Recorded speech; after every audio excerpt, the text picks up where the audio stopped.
Wieħed mill-aktar żvilupp importanti f'San Vincenz de Paul din is-sena kien estensjoni tas-servizz tal-kura intermedjarja. Dan is-servizzu differenti mill-kura fit-tul peress li b'mod effettiv inaqqas il-probabilità li individwu jidħol b'mod permanenti f'istituzzjoni ta' kura fit-tul. Mindu beda l-proġett pilota b'16 sodda wara kiber għal 40 sodda, is-servizz kien wieħed ta' suċċess kbir tant li jissemmi l-pjani li dan jitwessa b'mod sinifikanti għal aktar minn 300 sodda fis-snin li ġejjin. Dan se jippermetti lil pazjenti anzjani jirċievu kura medika u riabilitazzjoni għal żmien qasir qabel jerġgħu lura fl-ambjent tal-komunità jew fid-djar tagħhom.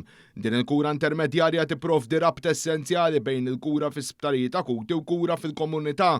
Il-kap eżekuttiv ta' San Vincenz de Paul, Jurgen Sones, qal lil One News li dan is-servizz jirrappreżenta pass ieħor importanti fit-titjib tal-kura li provduta mill-istat lill-anzjani. Permezz tal-kura intermedjarja qed noħolqu sistema aktar flessibbli li tiffoka fuq ir-riabilitazzjoni u l-kwalità tal-ħajja biex kemm jista' jkunu fejn possibbli il-persuni jkunu jistgħu jerġgħu lura fid-djar tagħhom b'saħħithom u b'dinjità, saħaq Sones.